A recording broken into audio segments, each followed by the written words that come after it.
Burners Without Borders is a program of the Burning Man Project. We seek to promote and amplify the civic impact that is alive in our community around the world. And we host virtual and in-person events throughout the year towards the aim of learning together and building our global community. So tonight, we're here for our quarterly Burners Without Borders worldwide call, an open invitation and opportunity to drop in and spotlight one particular theme or topic. These calls bring us together to learn, meet one another, and hopefully provide a scaffolding to connect and collaborate more deeply out there in the world. And tonight, as I'm calling in from New York, where we're experiencing a bit of air quality issues due to the wildfires in Canada, I am personally feeling more grateful than ever to be with community sharing learnings and experiences. So with that, I'm happy to pass the mic over to Christopher Breedlove to share a little bit more context about tonight's call theme. Great, thanks, Molly Rose. Good to see everybody here. So tonight we're hosting this panel called Preparing for Disaster, and we're doing it this summer for two reasons. First, Burners Without Borders origin story is in disaster relief. And so we often get an outpouring of messages and requests when disasters strike. But often by the time we're developing a community conversation related to disaster response, it's already pretty late in the game. And around the world, people are recognizing that we're living in a time of compounding disasters, which is really the second reason for this call today. There's seasons of wildfires, poor air quality, extreme rain, excessive heat, hurricanes, and other things hitting larger and larger swaths of the global community. This has been the hottest June on record. Over 25 million acres have already burned in Canada. The oceans are beginning to reach a tipping point with heat, and Arctic ice is melting at an alarming rate. Over 1 million species are now facing extinction. And so this, along with climate disasters, political disasters, and economic disasters, are no longer isolated to a single time or place. And what we used to call disaster season is just starting to be year-round. Disasters are beginning to emerge as a single continuous event, and something that at BWB we've been calling the long disaster. And while all of this can feel daunting to feel and look at, we also need to ask ourselves, what can we do? For BWB, this means taking a look at long-term community-centered approaches. And how can we as communities and community leaders think about preparing for disaster? Where are you right now, and how do you fit into your larger community? How might we serve others as we prepare for ourselves? So again, tonight's call is called Nourishing Resilience, Preparing for Disaster, and it's meant to be an ongoing series looking at disaster preparation. As we identified our panelists today, we saw a theme emerging between the two guests around food sovereignty and providing nourishment through the long arc of community response. We're excited to be exploring a narrative around disaster preparedness that is intersectional and reflects cultural shifts that we can make right now to be more prepared in this time of crisis. So for tonight's call, we're going to have three parts. First, each speaker will have 15 minutes to present. Second, we'll open it up for a group Q&A. And then as we wrap up our hour, the panelists have agreed to spend a little bit extra time with us, optionally to go into breakout rooms. So that's what we're going to be doing. I'm going to hand it back to Molly Rose. Thanks, Christopher. Great. So our first presenter is going to share about what one community is doing to prepare for disaster in a long-term way through urban agricultural development. So former Burners Without Borders Arizona chapter lead, Morgan Winburn, is a leader in the agricultural industry, having worked for the past decade and a half establishing sustainable, community-driven projects for food security. As a former school teacher, Morgan was inspired to start school gardens, but soon realized the potential of community gardens in the agricultural industry to make a bigger impact. She's currently involved in the City of Phoenix Backyard Garden Project and sits on the City of Tempe Sustainability Commission board. She develops community gardens for Creighton Community Foundation, which is a school district where 70% of folks are living below the poverty line, and has started to unionize community gardens and allies in the Community of Gardens Coalition of Central Arizona. And Morgan's focus is all about overcoming the hurdle of growing in a desert, a literal desert, by focusing on education and resilience. So Morgan, thank you so much for being here with us, and the floor is yours. I am a third generation Arizonan, which is a little bit rare here in Arizona. I have lived all over the Sonoran Desert in northern Mexico, and around the area, and have seen a lot of the state. So hang on. Right now, let me screen share.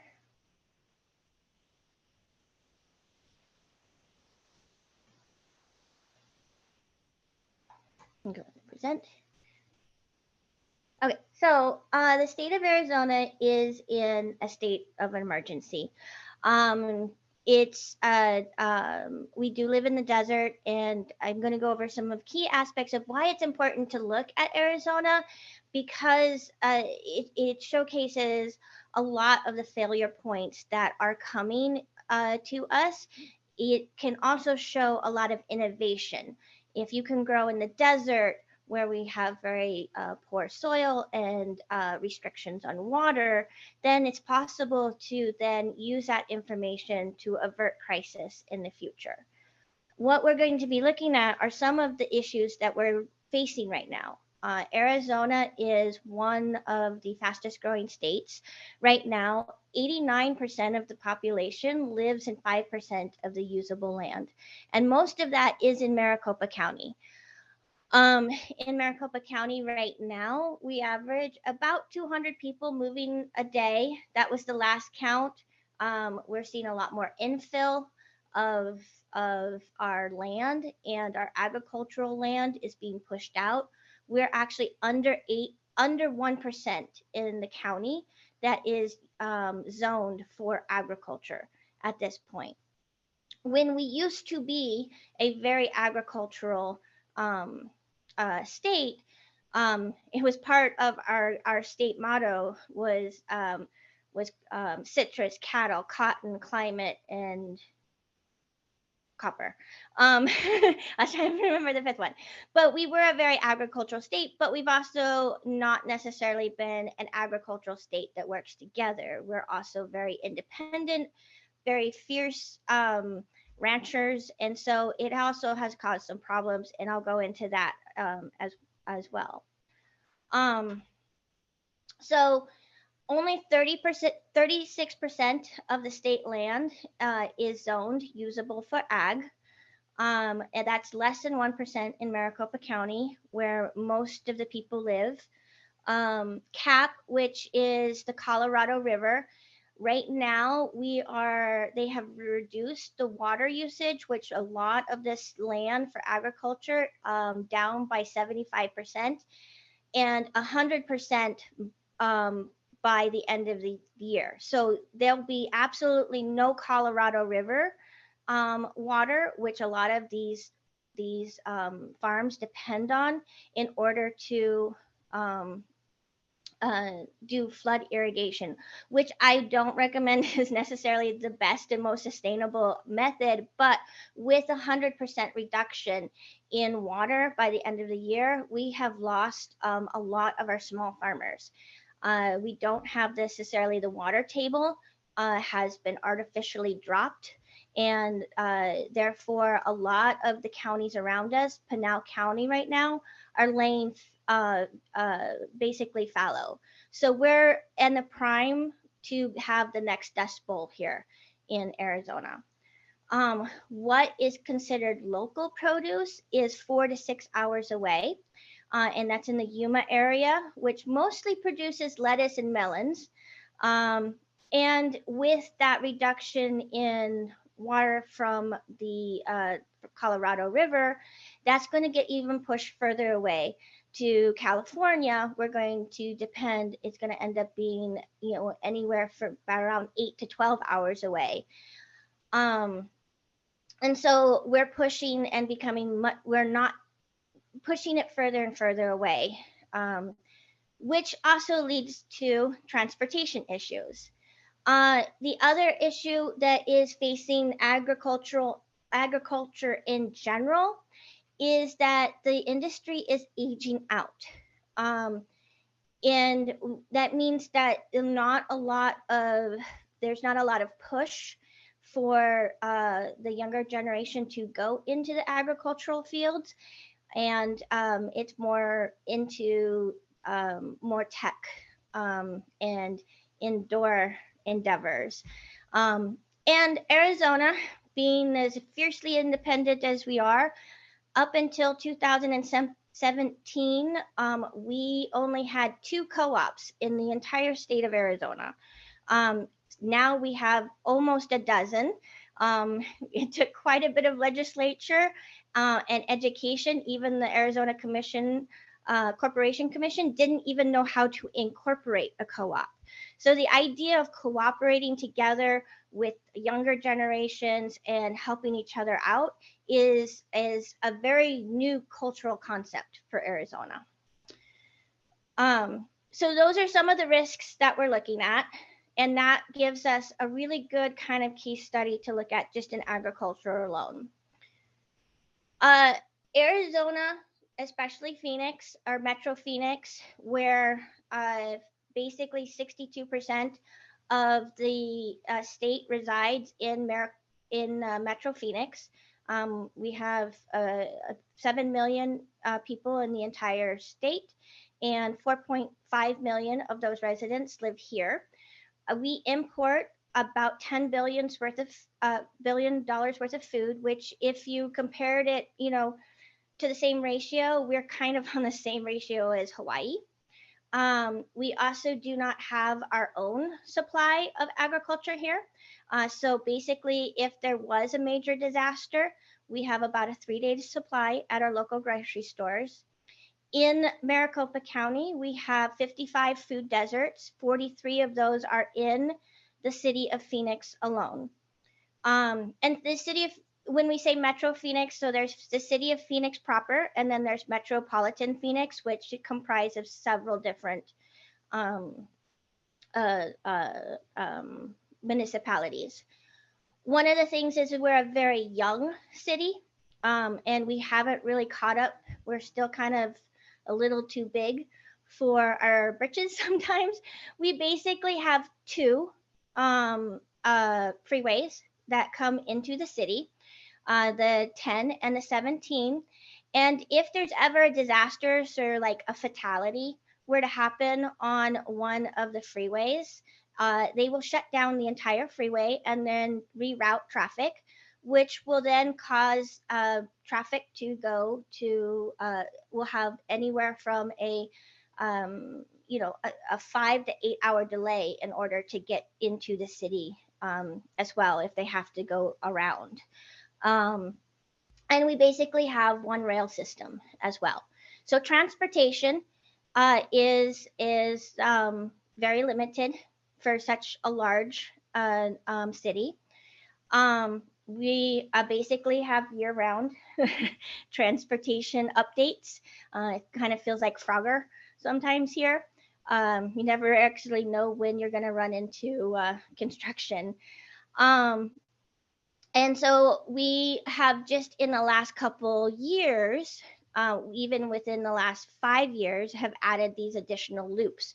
But up until then, we only had the 10 and 17 that came into here. And one of the other issues that we run into is that we have the heat island effect, where on average the country is raising is at 2.4 degrees Fahrenheit, which is alarming in itself. Here, our increase since 1970 has been 2.9, but what is more what is actually more alarming is our night temperatures have raised 5.7 degrees Fahrenheit, which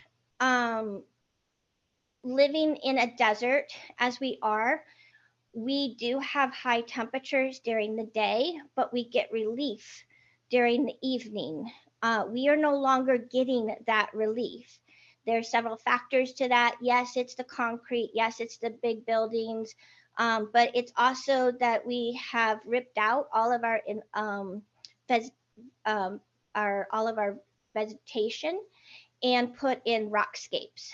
And therefore, we are retaining the heat for a longer amount of time, which is making even plants that are indigenous here struggling to cool down the area, which then makes it increasingly hard, more difficult to grow our food here.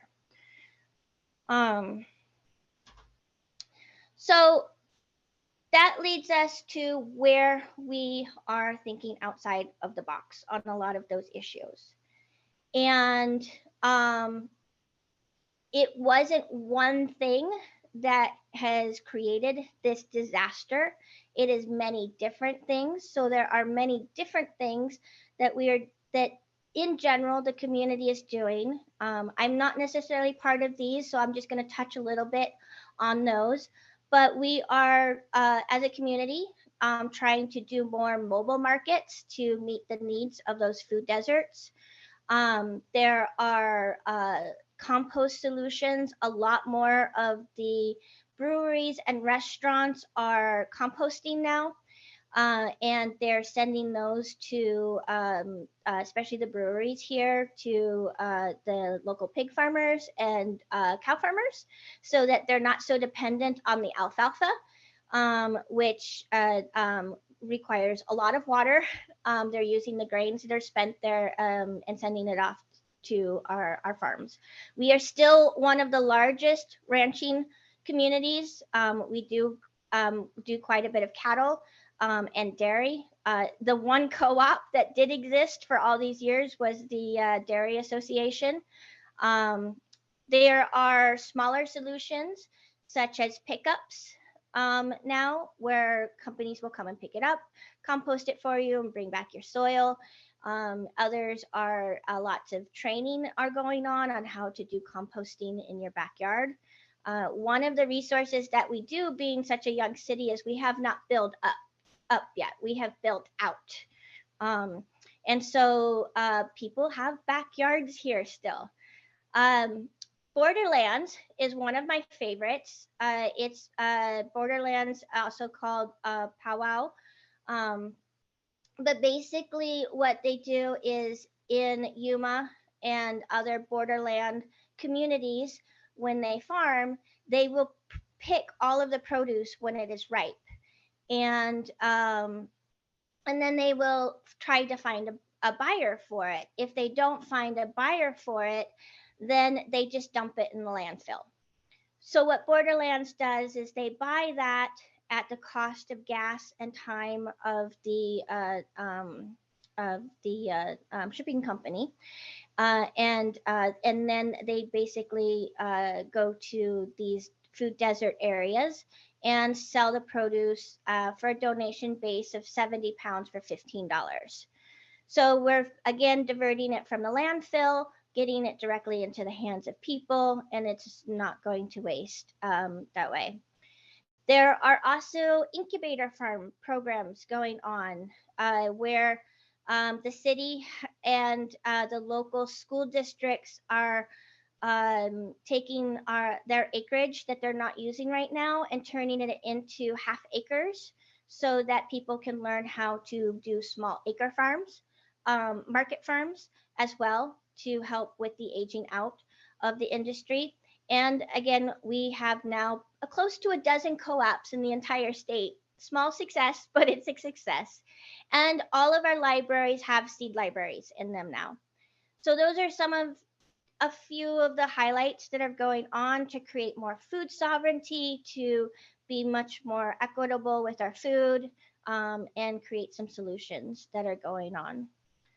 Some of the areas that I work in is specifically community gardens. I was at a community garden. I had some fellows from the Albright fellows that were from like Colombia and India and Cambodia, and they were here to learn, and they came to view the community garden. The Department of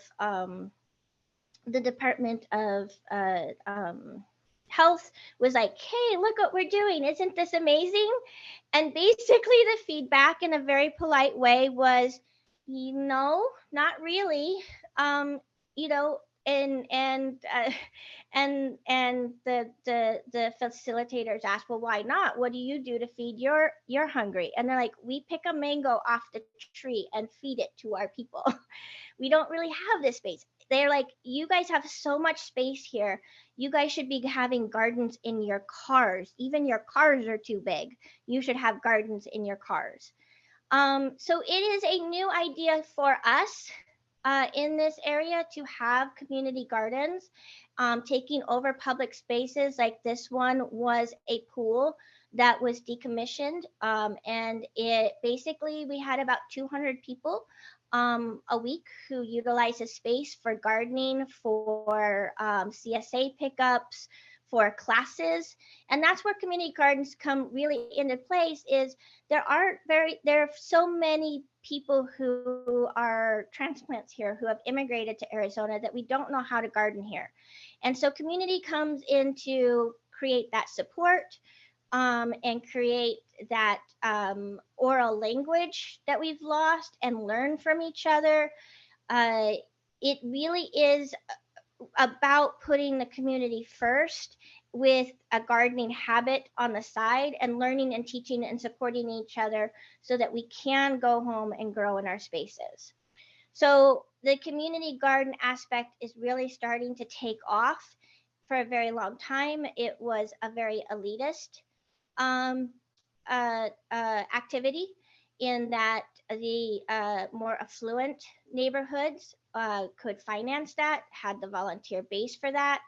Now we're seeing that more areas that are in need of this are coming together as a community to garden together and learn together and share their harvests and knowledge. Morgan, just a quick Yep. time check. You've got about 1 minute. Okay, I will fly by. Secondly, I also work with LEAR. It stands for Linking Ecosystems and Hardware for Regeneration. Basically, this system captures the water. We have an underground cistern here, or this one, and it circulates. It's a closed loop system that circulates the water over and over again. So we use about 90% less water with this particular system than your traditional above ground. And there's I could do a whole nother 10 minutes on that one. But basically, we're looking at ways of combining nature and also living in the world of the Anthropocene world now, and connecting technology and nature together. Food forests, although they seem counterintuitive to the desert, you actually are creating a whole nother habitat. You actually use less water and get more produce for the amount of space and time. And also, it's killing the rockscapes that are creating the heat island effect here. We're creating shade, we're producing more oxygen, all the same time as using about the same water as a lawn, as using the same water as a swimming pool, and we're feeding each other through it. All three of those aspects are the new Victory Garden. When we had the Victory Gardens during the World War, 1 and 5, 1 and 7, basically were growing their own food. It was the time when we were the most self-sufficient.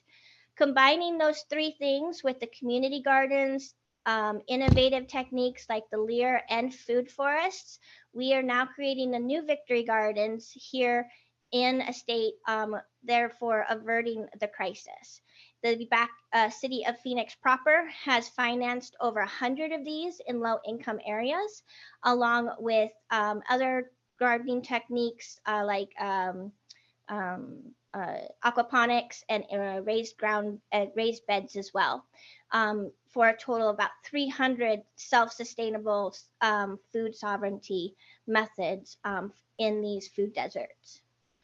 And so basically what I'm working on is establishing these routes here in Arizona to avert these crises that are pending within the next few years.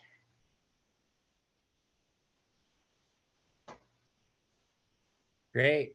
Thank you so much, Morgan. You know, your work has been really inspiring, and I know that you joined us on so many of our community calls during the pandemic, you know, really advocating for this, you know, and I feel that your story is really about being on the front lines of disaster, and also what you can do before a crisis.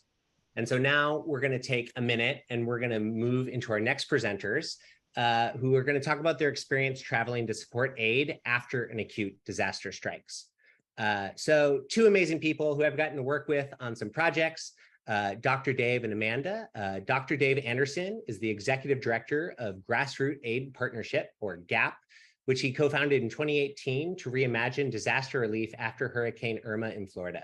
Dave brings over 25 years of experience in community organizing, engineering, and business management skills to this mission. And after leading production for outdoor events with Dr. Bronner's Magic Soaps up and down the East Coast and at Burning Man, Dave felt inspired to use the same equipment and teams to bring food and aid to hurricane zones and other disasters. He now manages GAP, bringing together other natural food companies, chefs, artists, builders, and partner nonprofits to bring a refreshingly different kind of support to disaster survivors nationwide out of his base in Asheville, North Carolina. And Amanda Rose, AKA Anomaly Mermaid of the Tree Mistress of Ceremonies. Amanda is an advocate for self-expression through her work with activism in the liberation movement of women's rights and sacred plant allies. She's an activator of community and safe, playful spaces. Amanda's been a proponent for ballot initiatives 71, 81, and fair play efforts in DC, where she lived before moving to North Carolina. Notable outcomes included passing resolutions in her local municipality regarding support for the ERA and medical cannabis use, and signing the Equal Rights Amendment into the United States Constitution. Amanda's been working in alliance with Dr. Bronner's All One Magic Soaps, Mintwood Media, Triple D Creations, LLC, and Grassroots Aid Partnership for the past 7 years. Dave and Amanda, handing it off to you. Hey. Thanks, Chris. And thanks for pulling us all together for this talk. Yeah, thanks for the great intro. Welcome, everybody. So GAP responds. So if we're here to talk about how to have resiliency and prepare for disasters, basically what we're realizing is basically like what BWB has been saying is that disasters all the time. And the best way to prepare in our wheelhouse is to get us ready and have us do more like blue skies work. Get ready for the disaster before it becomes really expensive and difficult to respond in time. And there's so a little bit about GAP. We are kind of similar to Burners Without Borders in that we have used our experience from the burn and the equipment, like you were saying, to bring that into disaster zones. And also, we don't just show up and serve food. We bring the vibe, we bring art, we bring healing, and we really help people move out emotionally too from the disaster. And what we try to do is we try to find people that have been ignored by FEMA, or even whole regions that have been ignored. For instance, like when a hurricane hits New Orleans, people care for about 5 minutes. And when a hurricane hits Miami, everybody cares for months on end, and the rebuilding just keeps on happening. So there's things like that.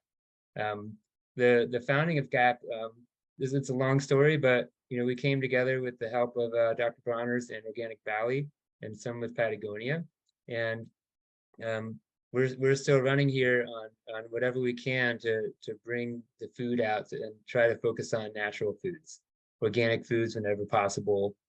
We've gone down to a lot of disaster zones, and there's this kind of thinking that FEMA is going to take care of everything, or the other, like the World Central Kitchen, Red Cross, like they're going to take care of everything. Not true. You get down there and what you see is that it's kind of the same usual suspects. Operation Barbecue, what's up? Like another day at the office, here we are, another disaster, the same like 5 groups. And there's not enough food, there's not enough help, and everybody leaves too soon. And there's more and more disasters. So the answer for the resiliency is preparedness to be able to reach more disasters. So other things we do is we have organic food when we can. We recycle, we compost. Our cost is about 1/10 of the cost per meal compared to FEMA. A lot of times less. For instance, last year we did Hurricane Ian, and we served 30,000 meals for $20,000. Nobody does that. So basically, it's just a little over $1 a meal. By comparison, FEMA's running price for a meal is $26. So when FEMA goes out and actually serves food, it costs buttloads of money. Well, guess what? FEMA's out of money. So there's an article recently, just a couple of days ago, about how FEMA's budget is just running out. There's just, oops, we forgot to fund FEMA. So there is a hope that that's going to happen. Of course, you know, lawmakers they can throw it together last second, but that might not happen. And it might not happen in time. And it probably has a real effect just at a time when the ocean waters have gotten up to 95 degrees outside of Florida. And that's a factory for hurricanes. So we want to be ready for that. We always are, but we want to be ready-er. So pass it off to you. Thanks, Steve. Yeah, it's a lot to prepare for, and in terms of being looking ahead and things that have been big hurdles for us, I'd say that shipping is a really big hurdle and something that is a constant struggle because we ourselves don't have a CDL and don't have a giant truck that can pull our kitchen all the way across the country to do a hurricane relief that is able to serve 2,000 meals a day. So just that project alone is always a real feat and a miracle that we're able to get somebody who has a private truck and is able to move it. And occasionally it's an amazing company like Dr. Bronner's or Organic Valley that's able to hook up a truck and make it happen. But if it's a regular situation where there's an embargo and we can't get somebody to just be hired to move the container, then there's a real issue there. So shipping is a big hurdle and a big issue that we face. And also sometimes we come into a situation where we don't have volunteers that are able to house themselves. And so having people who are able to actually house themselves and be radically self-reliant and do all of these things that we learn at Burning Man, and how do we like apply what we learn at Burning Man to being in a situation where we can help others by being radically self-reliant.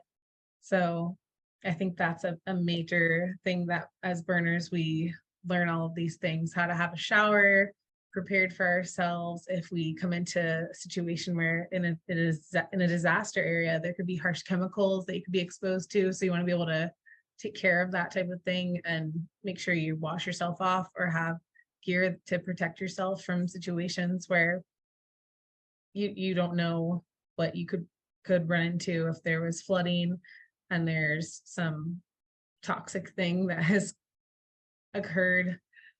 It gets really tricky. So being able to be prepared for all of those things is something that you want to think about before even trying to volunteer and come and help.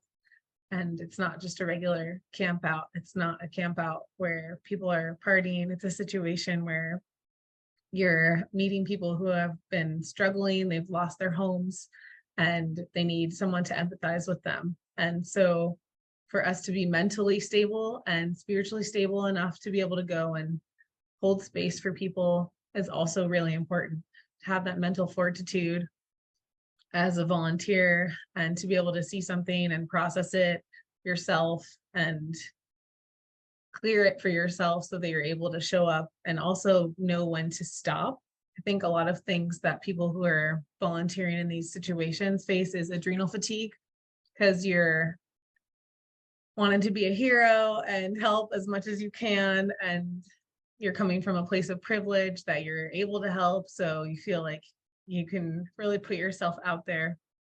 And I think that self-care and knowing when to take a break and even go home and come back is something that I would highly recommend people who are trying to get into helping for the long haul. There's been times when we've had our kitchen out for up to 3 weeks to 4 weeks. So I've had to do that myself, take a break from the adventure and being able to be in service and do self-care and come back. I think that's something that we really need to keep in mind as people who are showing up for others in time of need. It's been such an honor to be able to help out in all these different ways that Dave mentioned before. And we have a lot of cool pictures to share with y'all. So I can keep speaking to these things with Dave as we dive into that. Yeah.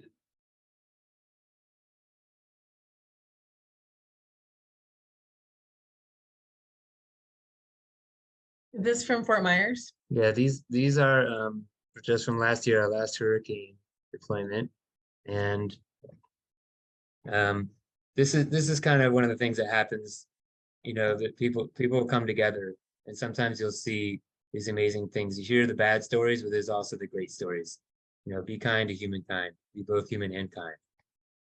Um, we set up in a community center that was built up a couple of feet higher than everything else. The whole neighborhood around it was flooded. The Harlem Heights Community Center, and the neighborhood next to it was actually a project from Habitat for Humanity. So Sometimes we feed FEMA. You think FEMA feeds everyone, we feed them. they're like, we know where the good food is. Sometimes we feed the Red Cross too. It takes us all. So this is our little kitchen. So what we want to do is we want to come in right after search and rescue is done. We want to come early, but we also want to, as soon as we get there, be nimble on our feet and be ready to set up for the long haul, particularly when there's still a lot of hungry people and everyone else just leaves, which is usually less than a month.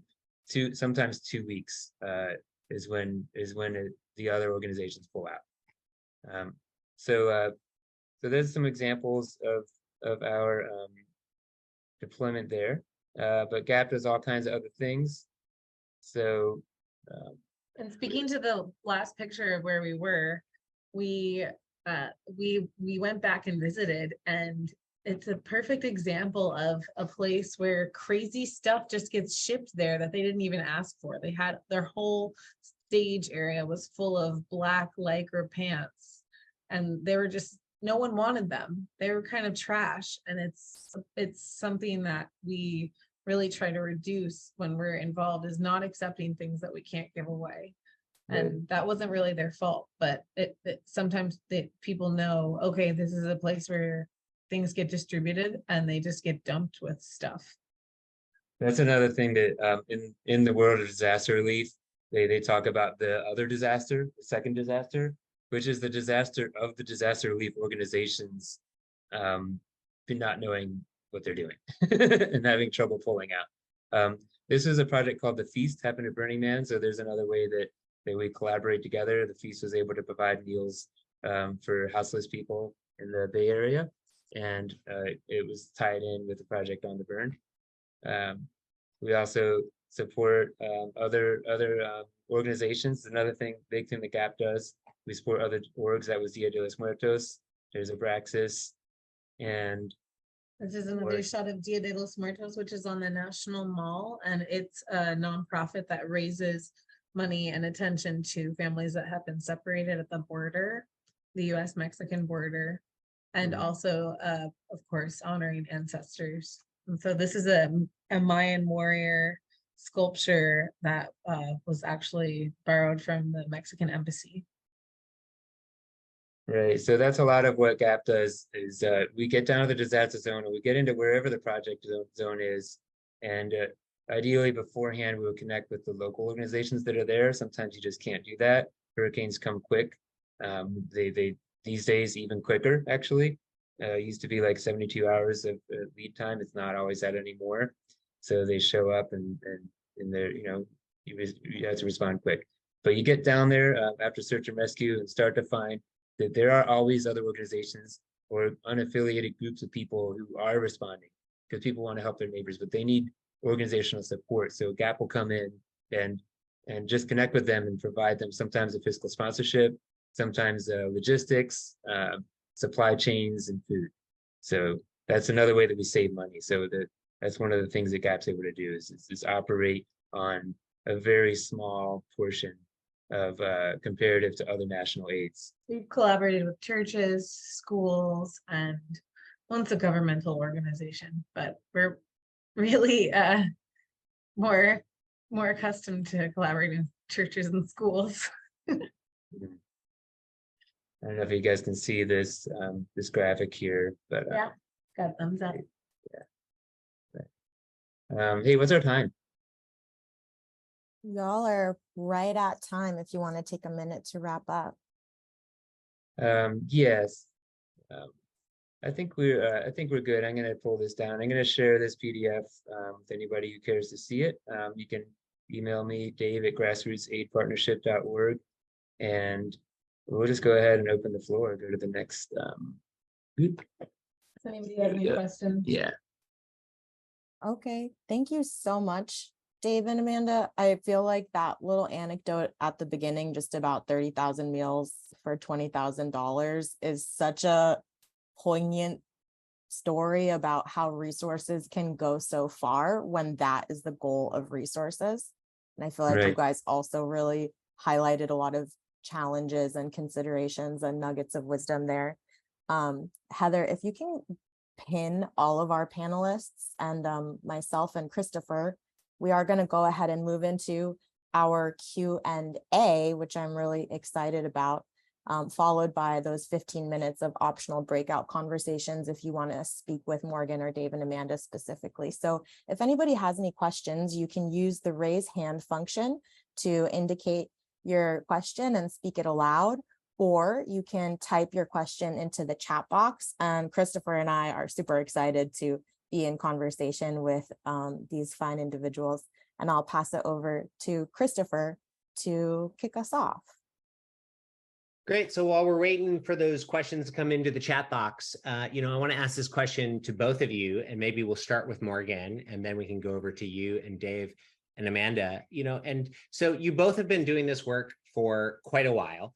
And I know that it might be really inspiring to others. And I think that one of the things that you both have been able to do is have some hard-won lessons. So, I'm curious, what's a hard-won lesson that you might share to others who are also interested in helping with food sovereignty? You can go first. Gosh, one of the lessons is when you in a disaster zone, 1 day is 2 days. Yeah. It's uncanny how often you find that out. Like we'll have a group of volunteers and they're all pumped and high energy and they really want to help. We volunteer for 3 days and I'll ask everyone, so how long do you think you've been here? A week, 6 to 7 days. It's really like it lifts you up and it's kind of addictive. Like you want to keep doing it, but also 1 day is 2 days. So just watch out for the burnout. Yeah, definitely. Just really trusting your intuition, especially when managing volunteers, and that clear communication is the best thing that we can all have, and directness. If you're leaning into your Burning Man principles, it's like the immediacy is really important because things just happen, like Dave's saying, really fast in those situations, and people are living out of their car or in a tent. It's just, and it's hot and everything is magnified. So you really want to have a tight crew and being able to communicate with that tight crew and make sure everybody, like I was saying before, is taking care of each other, and taking care of themselves, checking in with each other a lot, keeping your team tight. For me, I think that often Mother Nature is humbling. Just when you think you have control of everything, especially in farming, you think you know everything. You think you have your water down. You think you have your crops down. You think you have your systems down, and then all of a sudden, you have to quickly think on your feet, and kind of put your ego in check and kind of go with what nature is going for. You may have especially here, a heat wave like we're in right now, where it's 118 out right now, and you lost your entire crop of corn. So have redundancies, have overlaps, and take care of yourself too in that.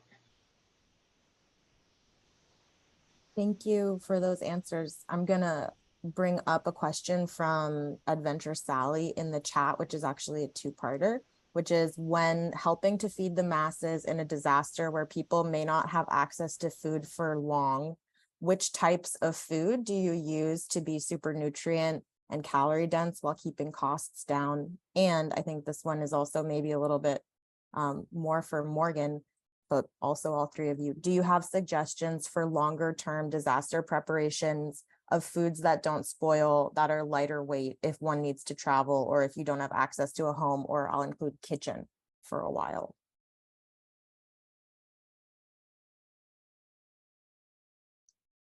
Well, I like to travel dehydrated food all the time because I'm a picky eater.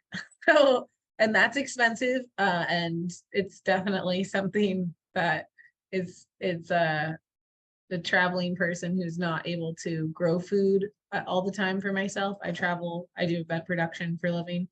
So a lot of my friends are farmers though, and we've collaborated with them in the past, and what they've grown to be able to withstand the travels for us is like potatoes and squash and stuff like that, root vegetables, cabbages, things that can handle being in the truck and not lose their nutrients as much as, you know, other stuff like fruit, things of that nature. And then we've collaborated with awesome farmers, local farmers when we can. And I saw somebody say, what's a funny experience? One time we got this shipment of broccoli and we kept saying, no, we can't take it. We can't take it. And we were in Immokalee, Florida, and it became the Immokalee broccoli debacle because someone eventually said yes. And then we were just like making everything with broccoli casserole, broccoli salad, just broccoli everything. It was hilarious. 50-foot truckload of broccoli. They were just looking to unload it. Like, oh, you want it? Good. Okay, here you go. We managed to fend off the 3 truckloads of brown bananas. But yeah, quickly about the feeding the masses. The idea in a disaster is that people are going to rebuild, right? So everything's going to come back together. So it is very high on logistics and infrastructure. You have to just bring in stuff. You don't usually have to drive too far. But the idea is that you want to feed people the most nutrient dense meal that you can. You know, there's going to be some proteins like tofu or meats. Sometimes we do all vegan, and you want to just have the right volume, lots of veggies. Like we want to give people 1.5 pounds of food per meal wherever possible, and keep doing that until the grocery stores open back up and the community can be built. Yeah, there's a fine line of not wanting to infringe on the economy where we are and take away from them, and when to pull out.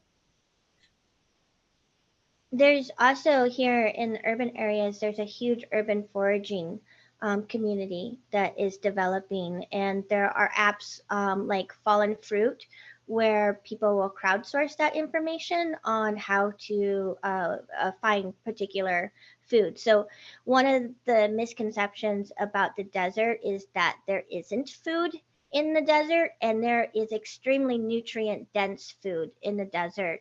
And you know, prepared, we can have food all year round, from mesquite beans, which have a really low glycemic index on it and have been utilized to reduce diabetes, to the prickly pear, the fruit itself, the paddles, and the tuna, the fruit on it, are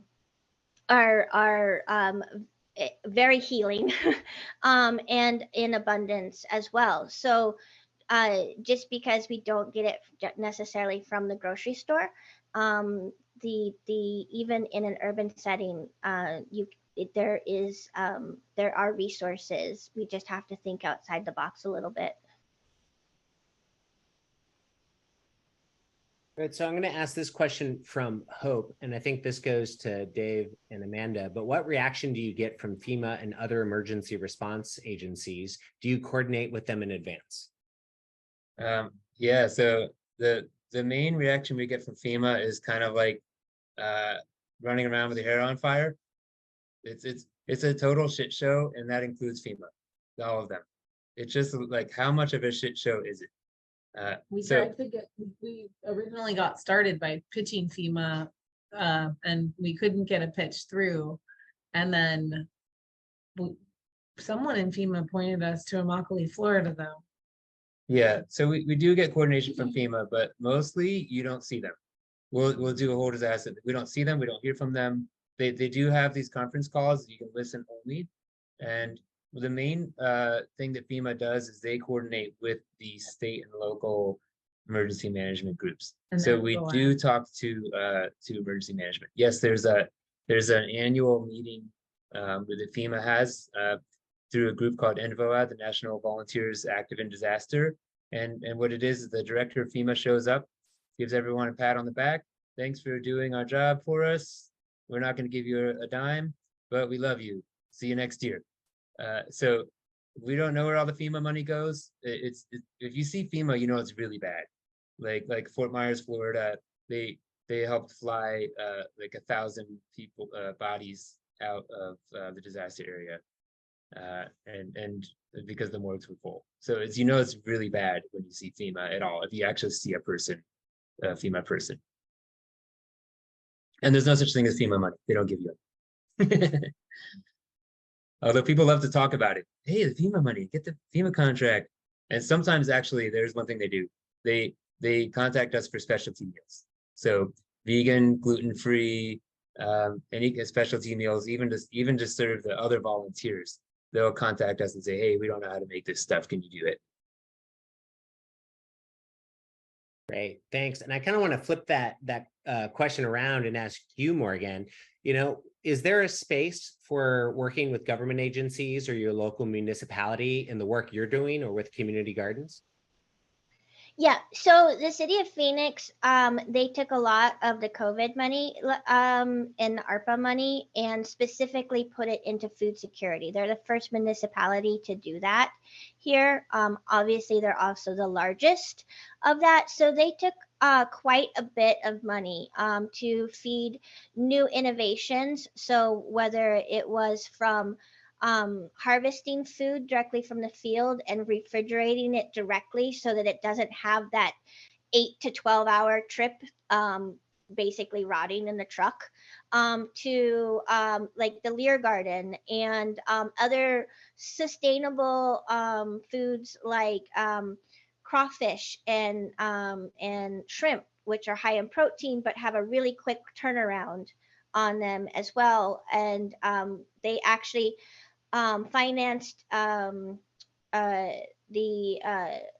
several community gardens, but with the idea that we did not put any fences around them.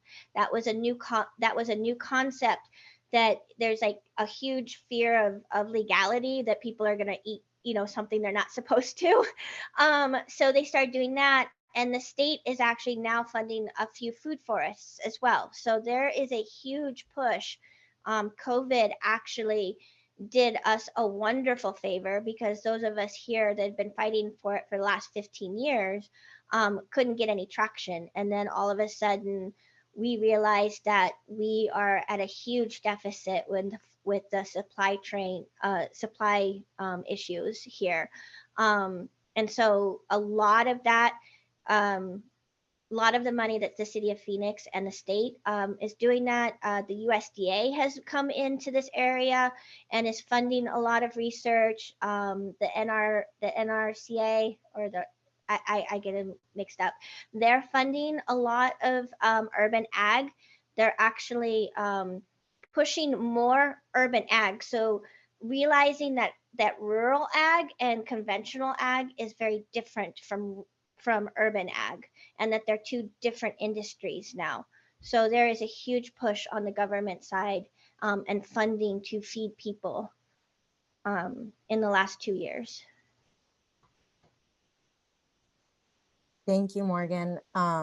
We're going to go ahead and drop our follow-up links in the chat now, but we do want to ask one more question before we stop the recording to both of our panelists, which is, and we can go ahead and start with Morgan and finish up with Dave and Amanda. What is the biggest thing that you could use in support of your projects right now?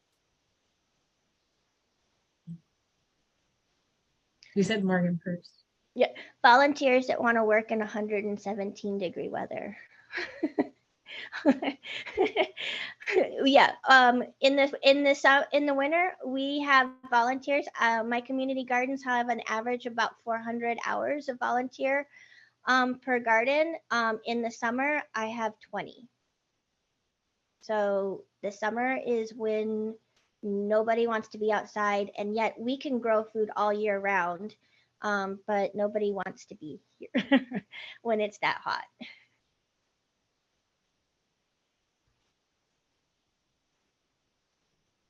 So yeah, for us, probably money. We have an amazing community of volunteers. I'm not saying we're never short on volunteers. We definitely need them too. But we do have a pretty good network of volunteers we can draw from, and it just takes money to get down there to the disaster zone, and also the off-season work that it takes to be prepared. And those connections with the natural food companies that we love to utilize, they don't usually come with the funding. So for instance, Amy's Organic might have a whole truckload of food for us. They need us to pay $8,000 to get it where it needs to go. And we need to have that right away because the shipping is a week delay. If we have a driver and a truck. No, I mean, you can usually still contract. Usually it's not so bad you can't contract one, but that does happen too. So the funding goes a long way. And like I was saying before, $1 can turn into $40 of aid. And a lot of our deployments have been super cheap. And we're scalable, so we can get way bigger if we have the funding and keep doing it at the great price point. Reefer truck. Can you guys hear me? Yeah. Yeah. Oh shit. Oh, sorry. Am I late? Yeah. We're I'm so sorry. we're about to I'll go be into quiet. breakout if I'm not mistaken. Okay. You're on time for the breakout. Yay. Tanmay, we're glad that you made it for the very end of this call. And thank you Better for late to the party than to not show up at all. Yeah.